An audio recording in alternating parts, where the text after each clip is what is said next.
자, 모두 합장하시고 마음을 모아주시기 바랍니다. 나모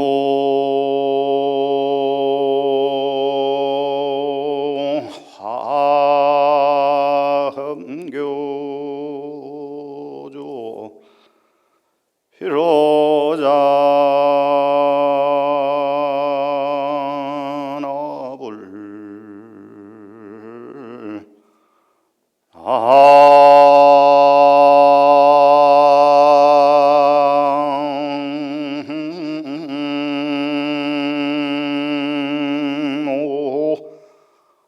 화엄교조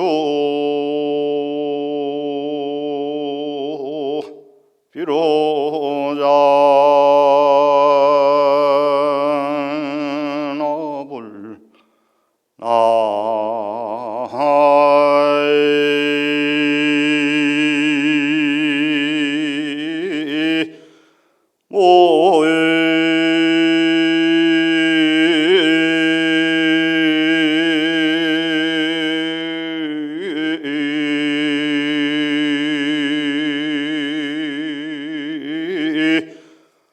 화엄교주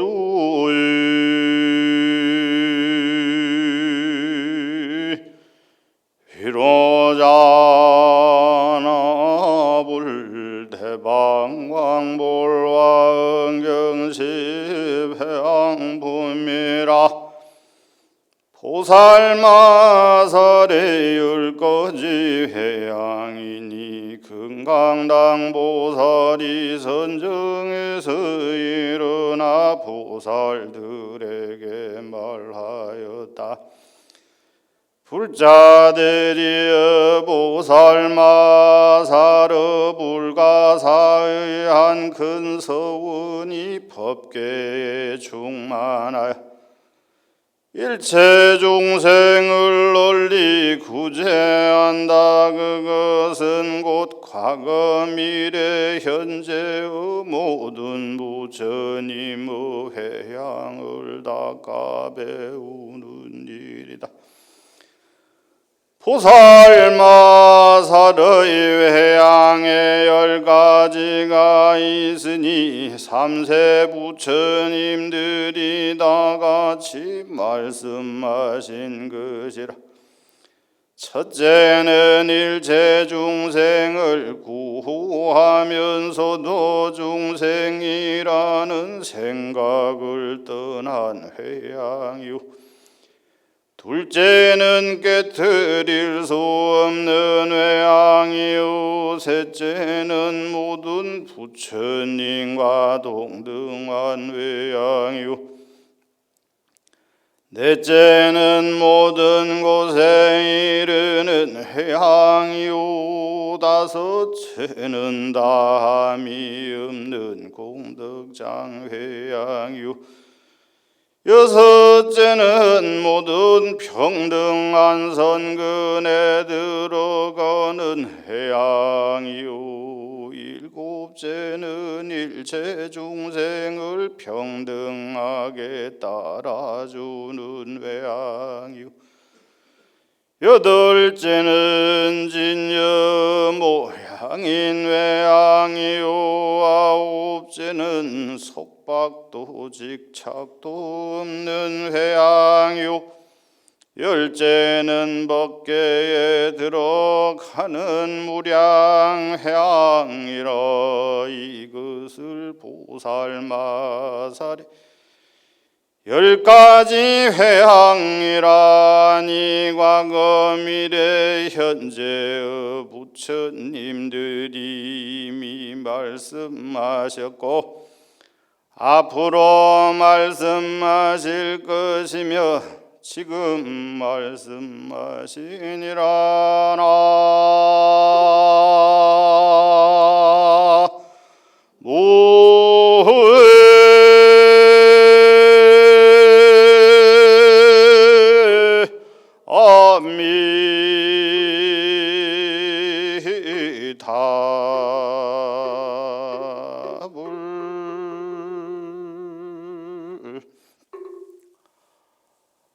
반갑습니다.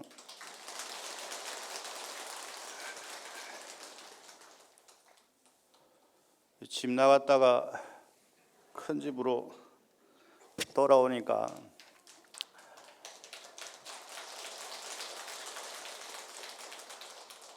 뭐 박수 치시는 분은 제가 정체가 뭐 어떤지를 아시는 분들인 것 같습니다. 그렇죠?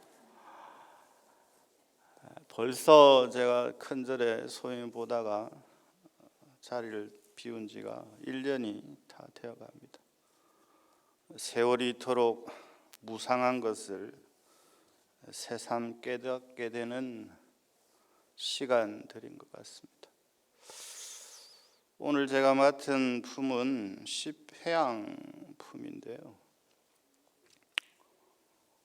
앞전까지는 죽으라고 이제 도 닦고 공부하는 시간이었다고 할 것 같으면 지금부터는 이제 완전히 다른 방식으로 공부를 해야 되는 시간입니다. 굉장히 중요한 시간이죠. 어떻게 보면 화엄경 전체 가운데에서 오늘 날짜가 딱 16일 차인가요? 그렇죠? 그것처럼 딱 중반부에 해당되는데 지금 여기서는 패턴이 확 바뀌어요. 앞에까지는 10주를 바탕으로 해서 10신을 일으키고 10신을 바탕으로 해서 10가지 실천을 열심히 해왔다라고 할 것 같으면 이 10회항에서는 회전취향이라고 해서 이제 다시 리턴하는 거예요. 리셋시키는 거예요. 무슨 말이냐 하면 내가 해왔던 모든 것을 버리는 공부를 하는 겁니다. 앞에까지는 10주 공부를 얻기 위해서 노력을 하고 10신을 얻기 위해서 노력을 하고 10행을 실천하기 위해서 정말 죽기 살기 아둥바둥했다면 지금부터는 내가 그렇게 해왔던 모든 것으로부터 자유롭기 위해서 끊임없이 비우고 버리는 공부를 한다. 그래서 십회향 공부를 옛날 큰 스님들께서는 뭐라고 하느냐 그러면 회전취향 이 네 글자로 이야기를 합니다. 회는 돌이키다, 돌리다 이런 뜻이고 전은 앞으로 계속 나아가던 것들을 돌린다 이 말이에요. 멈춘다 이 말이에요. 회전. 그 다음에 취향, 다시 나아가는 거예요. 그러니까 경로 설정을 다시 해야 되는 거죠. 지금까지는 나아가는 것으로 맞춰서 경로를 설정해서 달려왔다면 지금부터는 다시 내가 해왔던 길들로부터 자유로운 공부를 시작한다 이 말이죠. 그걸 회향 공부라 하고 사전에 보면 회심이라는 말을 우리말로 뭐라고 표현해놨냐 그러면 도리마음이라고 표현을 해놨어요. 도리마음. 오늘 하나 배워갑니다. 그죠? 다 같이 한번 해볼까요? 도리마음. 이게 회심이에요. 회심의 순 우리말이 도리마음. 쉽잖아요. 돌이킨단 말이에요. 무엇을? 마음을. 어디로 향하는 마음을? 번뇌와 무엇인가 구하고자 했던 마음을 돌이키는 거예요. 그러면 어디로 나가야 된다고요? 어디로 나가야 된다고요? 번뇌로 나아가던 것을 보리로 바꾸는 거예요. 번뇌로 나아가는 것은 얻으려고 하는 공부고 보리로 나아가는 것은 가장 핵심이 버려야 얻을 수 있는 거예요. 이거 완전히 다른 공부죠. 보통은 우리가 기도를 성취하려고 열심히 기도하잖아요. 근데 이 십회향에서부터는 기도를 성취하려고 하는 순간 108,000인 거예요. 무엇과 108,000이냐? 이 십회향을 통과하지 못하면 보살 지위에 나아갈 수가 없어요. 이 십회향 다음이 십지거든요. 그러면 십지 이전까지는 중생의 공부고 십지부터는 보살의 공부란 말이에요. 그러니까 차원이 완전히 달라지는 거죠. 근데 여기에는 변신을 해야 돼. 변태를 해야 돼. 나의 몸을 바꾸어야만 나아갈 수 있어. 들어갈 수 있어. 무엇으로 바꿔야 될까요?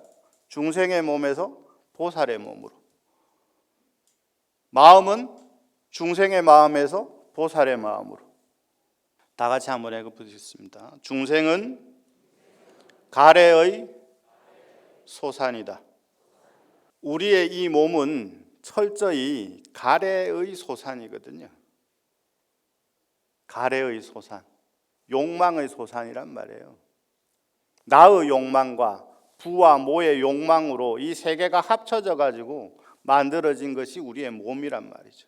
존재하는 모든 것들은 인과 연에 의해서 과가 생기는 거지 연만으로 과가 생기는 일은 없습니다. 인과 연이 합쳐졌을 때 거기에서 과가 생겨나는 거죠.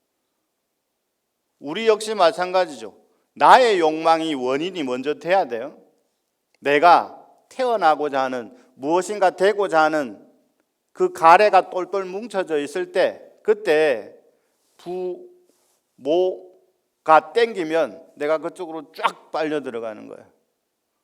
그래서 생명이 탄생되는 겁니다. 그러니까 우리는 철저히 가래의 소산이죠. 가래의 소산은 근본적으로 에너지 자체가 탐욕으로 욕망으로 태어난지라 이 가래로부터 자유로울 수가 없습니다. 가래가 강해지면 뭐가 생기냐면 집착이 생겨나고 집착이 생겨나면 조건이 지어졌기 때문에 형상이 갖추어져요. 여러분 이 공부가 안 되면 환경 공부에 들어갈 수가 없습니다. 더더욱이나 시패한 공부는 철저히 내가 가래의 소산인 것을 자각하고 그 가래로부터 벗어나려고 하는 것으로부터 시작되거든요. 가진 것이 많은 사람일수록 내려놓기가 힘들고 버리기 힘든 것 가운데 가장 극점에 있는 것이 이 목숨에 대한 영혼에 대한 욕망이에요. 계속되었으면 하는 그 욕망은 이 불길은 꺼지지가 않는단 말이죠. 어떻게 보면 지금 이 자리에 계신 여러분들도 무엇인가의 욕망에 의해서 여기에 와 계실 거잖아요. 그죠? 화엄 살림을 통해서 무엇인가를 하겠다 하는 욕망이 마냥 나쁜 것만은 아닙니다. 그죠? 여러분들이 여기 이 자리에 오게끔 한 원동력, 원인이 있을 거 아니에요. 왜 오신 겁니까? 저보러 오시진 않았을 거고 왜 오신 거예요? 도대체 이 엄동설안에 저 따뜻한 남쪽 마산 바다 쪽에 있다가 여기가 얼마나 추운지 도대체 무엇을 하고자 무엇을 얻고자 여기에 이러고 앉아 있는가? 무엇을 하기 위함입니까? 지적 욕구를 채우기 위함입니까? 아니면 저기에 붙어있는 영가가 천도되기를 바라는 마음으로 온 것입니까? 아니면 환경이 뭐라고 하는가 듣고 싶어서 온 것입니까? 환경을 통해서 뭐 해탈을 얻고자 온 것입니까? 무엇을 얻고자 새벽같이 아마 집에 있는 사람들이 도대체 저 사람들은 뭐 한다고 저렇게 뭐 어디 먹을 게 있다고 뭐 꿀발랄한 게 있다고 저렇게 도대체 우리는 무엇을 얻고자 무엇을 하고자 여기에 있는가부터 스스로 점검을 해야 돼요. 환경에 대한 호기심? 아니면 화엄살림이 영험 있다고 해서? 아니면 그냥 하던 거니까 그냥 뭐 올해도 화엄살림 됐네. 법사스님 명단 쭉 보고 요 법사스님은 좀 들을만하고 요 법사스님은 좀 아닌 것 같고 오늘은 동글배기 친날인지 안 친날인지 모르겠네요. 익숙하다는 것은 좋기도 하고 나쁘기도 합니다. 여러분 패턴들이 비슷한 점이 있지 않습니까? 법사 명단이 쫙 올라오면 오늘은 이스님 빠지셨네. 이번에는 이스님 나오시네.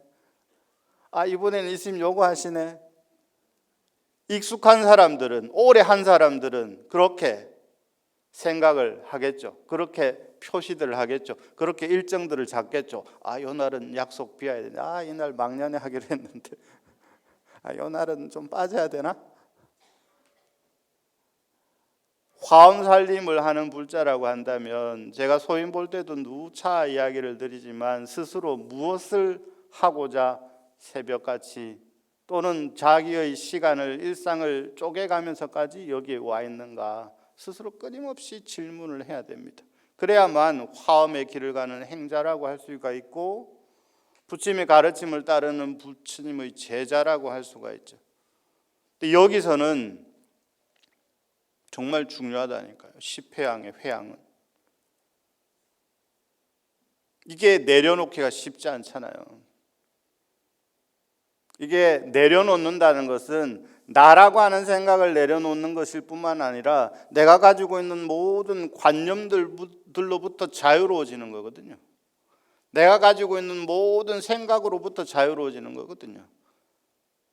내가 정해놓은 옳다라고 생각하는 모든 것으로부터 자유로워져야 되는 거거든요. 쉽습니까? 쉽지 않죠. 나의 반대되는 행동이 조금만 일어나도 바로 눈총과 지탄을 쏘아대는 것이 우리의 특성인데, 안 그렇습니까? 여러분 지금 이렇게 막 집중하고 있는데 옆에서 누가 막 파스락거리다 전화벨이 울린다든지 이러면 동시에 어떻게 갑니까? 째려봅니까? 안 째려봅니까? 째려보죠? 그것 좀 전화기 꺼라 하니까네. 그러면 또 반대되는 행동 막 돌아다니면서 뭐 한다고 막 소리내고 이러면 어떻습니까? 예? 탁! 째려봅니까? 안 봅니까? 보죠? 그때 마음은 무슨 마음입니까? 어떻습니까? 여러분이 지나가는데 너무 반가워서 아는 척을 막 했는데 상대방이 그냥 쓱 지나갔어. 성질 납니까? 안 납니까? 나죠? 어떤 사람이 약속을 탁 해놓고 약속을 일방적으로 빵꾸를 냈어. 성질 납니까? 안 납니까? 나죠? 그 성질은 어디서 온 겁니까? 이 연습하고 이 훈련하려고 이게 여기 오는 거예요. 그렇게 해야만 자기 자신의 관찰에 익숙하고 능한 사람만이, 그래야만이 자기 자신의 문제점이 무엇인가를 여실히 파악하고 그것을 고치려고 노력을 하죠. 우리의 잘못된 습관을 바꾸는데도 굉장히 힘들잖아요. 그죠? 그렇지 않습니까? 우리는 가래소산이라 끊임없이 무엇인가를 하고자 하는 습성을 가진 존재거든요. 이게 되풀이 되면 착이 생기고, 착이 쌓이면 뭐가 되냐면 업이 되고, 업이 쌓이면 업장이 되거든요. 이 과정을 잘 아셔야 돼요. 그러면 업의 정체, 업장이라고 하는 것은 빈틈없이 업으로 꽉 차 있는 상태, 업의 창고란 말이니까.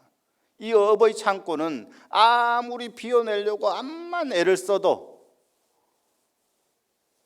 애를 쓰면 쓸수록 비워지지 않는다는 거죠. 그게 바로 십회양 공부예요. 그러면 무엇인가를 하려 하면 할수록 이것으로부터 자유로워지지 못한다고 했으니 무엇인가를 하지 않으면 되느냐? 하지 않으면 되죠. 무엇인가를 하지 않는데 무엇을 하지 않느냐? 중생의 행위를 하지 않고, 중생의 업을 하지 않고, 끊임없이 하지 않는 거예요. 하지 않음으로써 무엇이 이루어지는데, 무엇이 이루어지느냐? 보살의 행이 이루어지죠. 이해가 가십니까? 이게 무위행이에요. 하지 않는 것이 아니라 함으로써 이루어지는 것. 많이 들어보셨잖아요. 이제 여기 앉아 있을 정도면 유위와 무위 정도는, 무엇인가 하려고 하는 거, 하지 않으려고 하는 것 정도는 알잖아요. 그런데 하지 않으려고 하는 것에 함정이 있다니까. 하지 않으려고 함으로써, 비움으로써 끊임없이 채워지는 거예요. 이 십회양의 공부는 서두에 말씀드린 것처럼 앞에 해왔던 공부라는 전혀 다른 방식의 공부여야만 나아갈 수가 있어요. 10행까지는 무슨 공부라고요? 얻으려고 하는 거, 하려고 하는 거. 아, 이것도 해야 돼, 저것도 해야 돼, 이걸 반드시 해야 돼, 저걸 반드시 해야 돼 라는 공부였다면 10행의 공부는 내가 해왔던 것을 다시 한번 되짚어 보는 거예요. 그러면서 끊임없이 정리정돈하는 거예요. 버리는 거예요. 그러면 그 순간 10행 공부가 되는 겁니다. 내가 비우고 정리하고 버리면 버릴수록 10행 공부는 깊어지는 거예요. 그러면 그렇게 해야만 중생의 몸이 보살의 몸으로 바뀌게 되고 중생의 마음이 보살의 마음으로 바뀌는 거예요.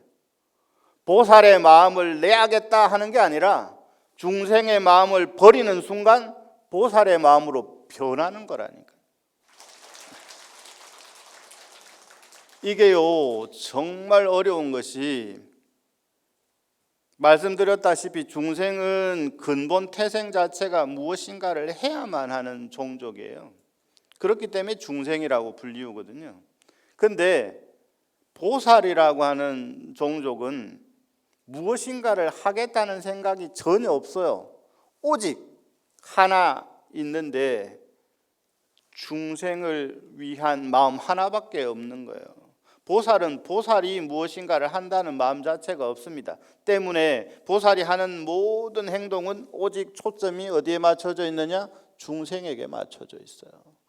관세음이 내가 이걸 해가지고 부처가 되겠다는 생각이 전혀 없다니까. 문수보살이 내가 뭘 해가지고 부처의 경지에 오르겠다, 비로자나가 되어야 되겠다, 석가모니 불이 되어야 되겠다 이런 생각이 전혀 없다니까. 보살의 행은 철저히 중생에 맞춰져 있어요. 그래서 화엄경 내용을 보면 보살은 이와 같은 연고로 중생을 향해서 끊임없이 이토록 노력한다 이렇게 나오죠.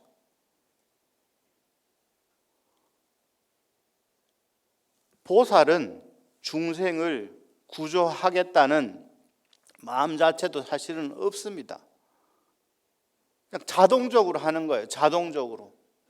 중생을 향한 마음이 자동으로 일어나는 겁니다. 특별히 조금만 저 중생을 제도해야 되겠다 하는 순간 저 중생은 제도하지 않아도 되겠다라고 하는 이분법적인 생각이 딱 드는 거예요. 이건 보살의 경지가 아니죠. 무엇인가를 해야 되겠다라고 하는 순간 그 순간 여기에는 찌꺼기가 붙어요. 무엇인가는 하지 말아야 되겠다는. 이해가세요? 무엇인가를 꼭 해야 되겠다 하는 순간 그 반대되는 개념들, 생각들이 생겨난단 말이에요. 그러면 무차별 속에서 차별이 생겨나는 거죠. 시작을 제가 나무 화엄 교주 비로자나불이라고 했습니다. 화엄경의 본전불은 누구시죠? 지금 세월이 얼마인데 화엄의 본전은 누구시죠? 비로자나 부처님. 좀 더 크게 해볼까요? 화엄의 교주는 누구십니까? 비로자나 부처님은 뵐 수 있나요? 비로자나 부처님 뵐 수 있어요? 뵐 수 있잖아요. 우리 대강명전 가면 볼 수 있잖아요. 대강명전 가면 비로자나 부처님 계시잖아요. 비로자나 부처님의 본 모습을 보려면 부처의 경지에 올라야 볼 수 있다. 그래서 비로자나 법신불은 불불상견이라 그럽니다. 부처와 부처만이 볼 수 있다. 그럼에도 불구하고 그러면 대강명전에 계신 비로자나 부처님은 비로자나 부처님이 아닌가?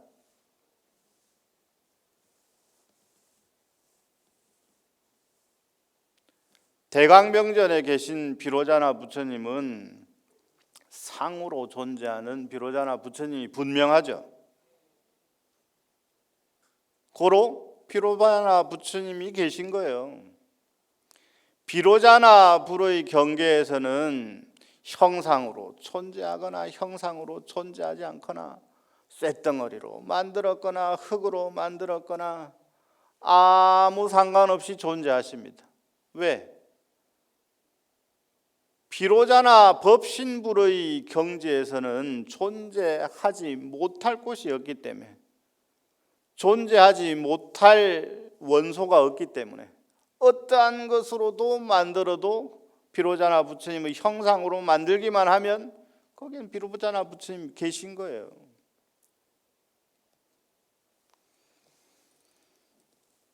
시패항품의 제목을 먼저 말씀을 드렸는데, 제가 서두에 읽어드린 이 화엄경은 80화엄경인데 법정스님이라고 혹시 들어보셨나요?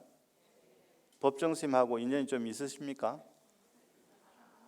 저는 이제 송강사 선방 살 때 우연하게 법정스님을 뵙고 뭐 이런저런 말씀을 나눈 적이 있는데, 법정스님께서 일반 책들도 많이 쓰셨지만 사실은 법정스님께서 통도사와도 인연이 깊으십니다.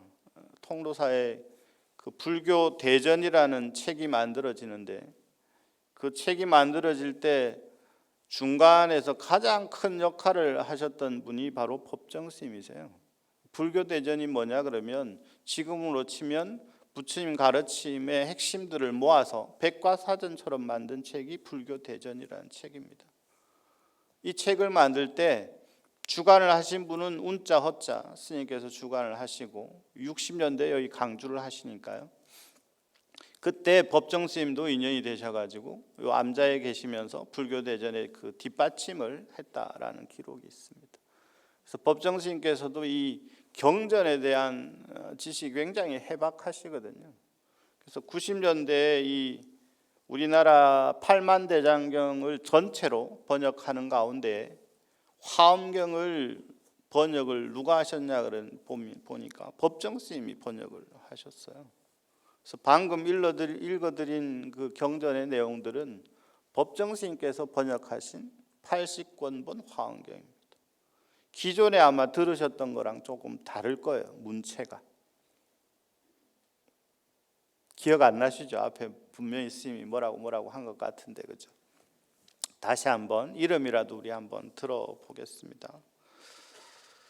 자, 보살마살의 회양에 10가지가 있는데, 이것은 나만이 이야기하는 것이 아니라 이 10회양은 주로 나서서 이야기하시고 끌고 나가시는 분이 금강당 보살님이시거든요. 금강당 보살.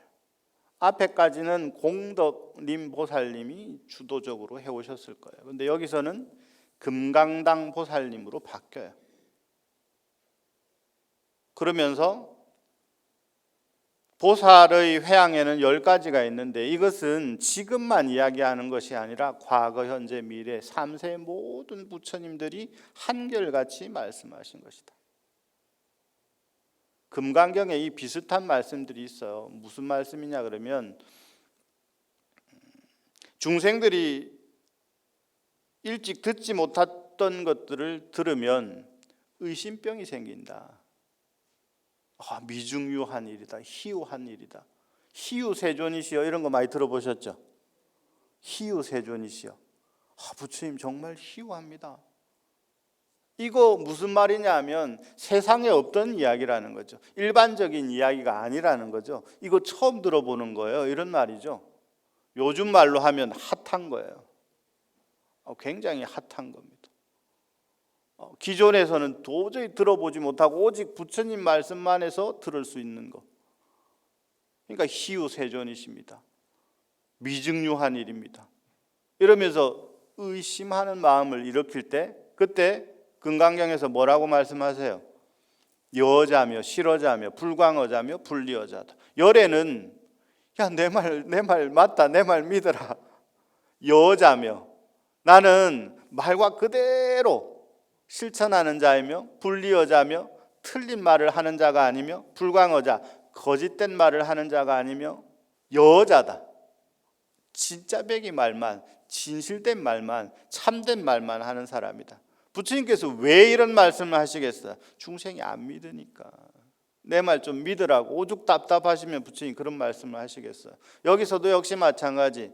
지금 이 시패왕의 이야기는 내가 하는 이야기가 아니라 과거에도 이와 같은 이야기가 있었고 현재에도 이와 같은 이야기를 하고 미래에도 시간이 아무리 변한다 하더라도 이 진리는 변하는 것이 아니다. 세상의 모든 것은 변하지만 오직 붓다의 가르침만은 영원하다라는 것을 말씀하시는 겁니다. 그러면서 첫째는 일체 중생을 구호하면서도 중생이라는 생각을 떠난 회양이요. 어떻게 금강경이랑 말씀을 좀 맞춰보니까 비슷한 것 같지 않습니까? 수보리여 열에는 일체 중생을 제도했다 하더라도 제도한 중생이 하나도 없느니라. 비슷합니까? 그죠? 화엄경이 모든 경전의 왕이라고 하는 이유가 거기에 있습니다. 여기엔 다 들어있어요. 여러분 108예참할 때 그 나오는 뒤에 개송들 있죠? 그 전부 화엄경에 나오는 개송. 스님들 영가전에 막 좋은 말 하는 거 거의 대부분 화엄경의 말씀이에요. 그래서 화엄경을 경전의 왕이라고 하는 이유가 거기에 있습니다. 비슷한 뉘앙스 아니에요? 일체 중생을 구호하면서도 중생이라는 생각을 한 번도 한 적이 없다. 이게 됩니까? 안 되죠. 안 돼요. 여기 많이 붙어 있잖아요. 우리 이름 전부 이렇게 붙여놨잖아요. 돈 많이 냈다고 막 붙여놓고 뭐 설판했다고 붙여놓고 뭐 빠지면 빠졌다고 막 사무실에 가서 욕하고 막 설판 올렸는데 왜 안 보입니까? 이러면서 막 돈을 얼마를 냈는데 왜 여기 안 붙어 있습니까? 내가 무엇인가를 하면 할수록 놓기가 쉽지 않습니다. 그런데 이 불보살님의 경지에 이런 자들은 정말 좋은 일을 해도 좋은 일을 했다는 생각 자체가 없죠. 왜냐하면 무엇인가를 하고자 하는 마음으로 한 적이 없기 때문에. 이해 가세요? 근데 우리는 막 이게 티내고 싶어서 한달이잖아요. 뭐 나 이렇게 착한 일 했다고 막. 그러니까 우쭈쭈 잘해라고 막 표창장도 주고 상장도 주고 뭐 상품도 걸고 뭣도 걸고 막. 근데 이렇게 하는 것은 본질에서 벗어난 거다. 근데 중생들은 이러한 것들을 너무너무 좋아한다. 제가 포교당에 가서 참 공부하는 게 겁나게 많습니다. 자, 뭐 아는 사람들은 아는 것 같고, 예.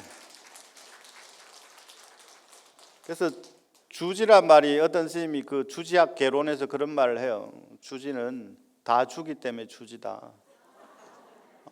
이것도 주고 저것도 주고 밥도 주지 떡도 주지 축원해 주지 기도해 주지 공부 가르쳐 주지. 주지는 뭐. 근데 주지가 생각을 잘못하면 자기가 준다는 생각에 빠지잖아요. 그러면 이 자량이 창고가 금방 떨어져요.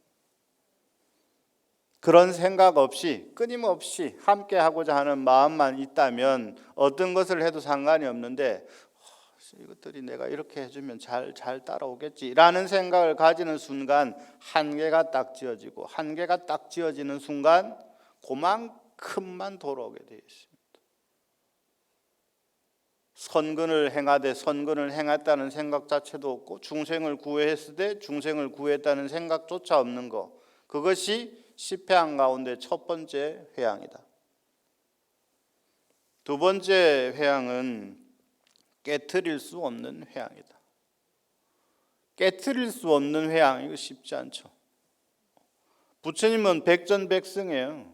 부처님은 실패한 적이 한 번도 없어. 보살의 경지에 이런 자도 실패한 적이 한 번도 없어. 왜 그러냐면 이 성공의 비밀, 백전백승 하면 할수록 다 이기는 비율을 제가 비결을 가만히 살펴봤더니 알고 보니까 별거 아니더라고요. 이길 때까지 하는 거예요. 예? 이게 부처와 보살의 비법이에요. 보살이 되려면 첫째, 부처님 가기 전에 보살 먼저 넘어갑시다. 보살이 되려면 딱 두 가지가 있어야 되는데, 하나가 선용기신, 그 마음을 항상 선하게 중생을 향한 끊임없는 사랑의 마음을 일으키려고 애를 써라. 두 번째, 무피염심해야 된다. 피곤해하거나 싫어하는 마음이 있으면 안 된다. 그럼 뭐예요? 그 말은 뭐예요? 될 때까지 한다는 말이에요. 될 때까지 한다는 말이에요. 그러면 실패가 있습니까? 없습니까? 없죠. 이번 생에 안 되면 다음 생에 하면 돼. 다음 생에 안 되면 그 다음 생에 하면 돼. 그러면 뭐예요? 뭐만이 있습니까? 성공만이 있잖아요. 알고 보니까 얼마나 허망하든지. 저는 보살이 굉장한 과정을 거쳐서 되는 줄 알았어요. 부처님도 역시 마찬가지요. 부처님은 전지전능의 경지에 도달하셨는데 왜 그런가 하고 봤더니 부처님 될 때까지 하셔요. 될 때까지. 그가 제도되거나 제도되지 않거나 아무 상관이 없어. 왜냐? 그가 제도되거나 제도되지 않거나 부처님하고는 아무 관계가 없으니까. 그럼에도 불구하고 부처님은 끊임없이 중생을 향한 연민과 사랑으로 우리를 살피신다. 고로 부처님은 지칠 일이 없어요. 왜냐하면 기대치가 없기 때문에. 안 그렇습니까? 우리가 무엇인가를 원한다라고 할 때는 기대치가 있잖아요. 그 기대치가 이루어지지 않으면 뭐예요? 이제 그만해야 되나? 이제 때리칠 때가 됐나? 이런 생각이 듭니까? 안 듭니까? 들죠? 근데 내가 기대치가 없으면 어떻게 돼요? 안 돼요. 그냥 내가 좋아서 할 뿐이지. 그가 되건 말건 아무 상관이 없어요. 그러니까 지칠 일이 없죠. 왜냐? 기대치가 없기 때문에. 내가 좋아서 할 뿐이에요. 그가 되고 되지 않고는 아무 상관이 없다니까. 그렇기 때문에 중생을 아무리 많이 제도했다 하더라도 제도했다는 중생이 있을 리가 없죠. 왜냐? 좋아서 했으니까. 근데 중생의 경우를 보면 어떻게 됩니까? 내가 좋아서 했다 하더라도 상대방이 나를 바라봐 주지 않거나 나의 생각을 몰라주거나 내가 기대하는 것에 벗어나면 어떻게 됩니까? 어떻게 됩니까? 도장 찍어야지. 이제 갈라서 해야지. 그렇지 않습니까? 맞잖아요. 내가 가지고 있는 기대치가 상대방이 못 따라오면, 못 미치면 그때는 이제 끝장을 봐야죠. 그게 중생의 마음, 중생의 삶, 중생의 결과. 근데 부처의 경지에 있는 분들은, 보살의 경지에 있는 분들은 이런 기대치나 이런 것이 전혀 없기 때문에 끝날 일이 없습니다. 멈출 일이 없습니다. 오직 베풀고 실천하고 행할 뿐이죠. 그래서 두 번째 회항은 불괴 회항, 무너지지 않는 거예요. 근데 이걸 지금 우리가 해야 된다는 거잖아요. 그죠? 아직까지는 보살의 경지가 열리지를 않았습니다.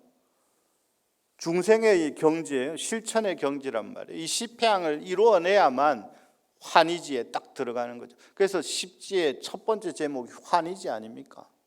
얼마나 기쁘면 이제 드디어 중생에서 벗어났다. 금강경으로 돌아가 볼까요? 체루비읍이라는 말 들어보셨죠? 금강경은 많이 읽으니까 확실히 익숙한 경전이라 좀 낫다, 그죠? 화엄경은 몇십 년 들었는데도 법사님들이 이랬다 저랬다 왔다 갔다 해가지고 듣긴 들었는데 뭘 들었는지는 잘 모르겠어. 근데 금강경은 많이 읽어가지고 그죠? 외운 것도 있고 그죠? 체루비읍 200불은 이런 말 들어보셨어요? 수불이 존자가 막 눈물을 뚝뚝뚝뚝 흘리면서 눈물을 흘린다라고 하는 것이 굉장히 중요합니다. 왜냐하면 처절한 자기 반성의 경지에 도달했다는 뜻이거든요. 부처님 말씀 듣고 보니까 제가 정말 잘못 생각했고 부처님 말씀 듣고 보니까 이렇게 원통하고 애달플 수가 없습니다. 무엇이? 중생의 삶으로 살아왔던 시간이 부처님의 말씀을 그렇게 오랜 시간 들었음에도 불구하고 부처님이 말씀하신 그 깊은 세계를 알지 못했던 것이 너무 슬픕니다. 그러니까 체로비업하는 거예요. 뚝뚝 눈물을 뚝뚝 흘리면서. 누가? 수보리 존자가. 수보리 존자는 어떤 사람입니까? 부처님의 10대 제자 중에 가장 상수에 계신 부처님 제자잖아요. 그런데도 불구하고 자기의 허물을 서슴없이 드러낼 수 있다는 거, 굉장히 중요한 거죠. 그렇기 때문에 아라한의 경지에 도달하셨다는 거, 이거 중요한 겁니다. 스스로 자기 고백을 하지 못하는 자는 스스로의 잘못을 인정하지 않는다는 뜻이고, 스스로의 잘못과 스스로의 행동을 살펴보지 못하는 자는 앞으로 나아가지를 못합니다. 내가 스스로 중생임을 자각할 때, 나에게 문제가 있음을 자각할 때, 그때 비로소 이 약도 써보고 저 약도 써보고 온갖 약을 써서 이 병을 고치기 시작할 수 있는 거지, 내가 나 잘났다는 맛으로 내가 알아서 막 무엇인가를 하다 보면 이 병은 결코 치유할 수가 없죠. 무슨 병을? 중생이라는 병을, 집착이라는 병을 절대 치유할 수가 없습니다. 원래 드리려고 했던 말씀 한 가지만 드리고 마무리를 짓도록 하겠습니다. 모두 합장하시고 제가 한 구절 하면 같이 한 구절 하겠습니다. 쇠에서 생긴 녹이 쇠에서 생겨 쇠를 삼켜버리듯 악행을 저지르는 자의 악행이 그를 비참한 내생으로 이끈다. 집착을 놓지 못한 사람의 그 모습을 여실히 보여주는, 집착을 놓지 못하면 어떻게 되는가, 이 법구경에 나오는 말씀인데, 여러분, 회양을 통해서 우리가 실천해야 되는 것은 무엇이냐 그러면, 끊임없이 일어나는 이 가래의 소산, 탐욕의 소산, 욕망의 소산, 이러한 것의 실체를 정확하게 파악하고 그때부터 끊임없이 놓으려고 노력을 하는 겁니다. 그 구체적인 방법으로 부처님께서는 바라미를 강조를 하시고 그 가운데에서도 보시바라미를 강조하시는 거예요. 그러면서 생겨난 수많은 것들이 있잖아요. 스님, 저는 뭐 좋은 일 하고 싶어도 이게 꼼짝 못하도록 돈 없어도 할 수 있는 보시를 만들고, 우리가 벗어날래야 벗어날 수가 없습니다. 여러분, 인상 찡그리는 대신 한번 씩 웃어주면 미소보시 아닙니까? 이게 무죄칠시 가운데 하나거든요. 힘든 사람 옆에서 부축 한번 해주면 이거 역시 보시.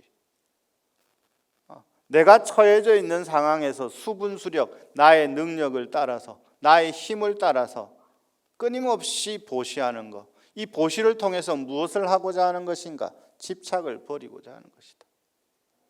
이게 쉽지 않습니다. 죽고 난 뒤에 이르긴 하지만 이 신체 포기각서 같은 걸 쓰거든요. 내가 죽은 다음에는 뭐 이거 다 마음대로 해도 된다고 그런 거 쓴단 말이에요. 쓰는 경우가 있어요. 저도 하나 써놨습니다. 이거 뭐 살아 있을 때는 뭐 어떨지 모르겠어요. 죽은 다음에 이 몸뚱아리 뭐 불에 굽으나 뭐 어쩌나 뭐 아무 상관이 없는데, 우리 죽은 뒤에 몸도 내 마음대로 하지 못하는 경우가 많잖아요. 그렇지 않습니까? 여러분 뭐 쓴 사람 있어요? 뭐 몇 분은 쓴 사람도 있나? 있을 것 같기는 한데, 이게 쉽지가 않습니다. 이게 말로 버리려는 거하고 일반적으로 보시라고 하는 행위를 통해서 우리가 하는 거랑 실질적으로 옮기는 거랑 천양지차예요. 화엄경에서는 심지어 무엇까지 보시를 하느냐 그러면 자기의 이 원하는 걸 다 주는 거예요. 그래서 우리 승가대학 출신의 스님 중에 한 분이 이 화엄경 공부를 너무 열심히 해가지고 기도하다가 어떤 이 회양에 딱 꽂힌 거예요. 그 자기 신장 다 떼줬어요. 실제로 그런 사람도 있습니다. 그 스님이 열심히 지금 선방 다니고 있어요. 또 가서 뭐 신장 뗀다고 막 서로 막 그러면 안 되는데, 때도 상황 봐가면서 적당히 떼십시오. 여러분들은 여러분들의 몸일 뿐만 아니라 주변에 인과관계에 얽혀 있잖아요. 여러분 그 이제 끝나고 난 뒤에 뭐 몸은 뭐 마음대로 해도 되겠습니다만, 시편을 통해서 우리가 배워야 될 것들은 바로 그러한 것이다.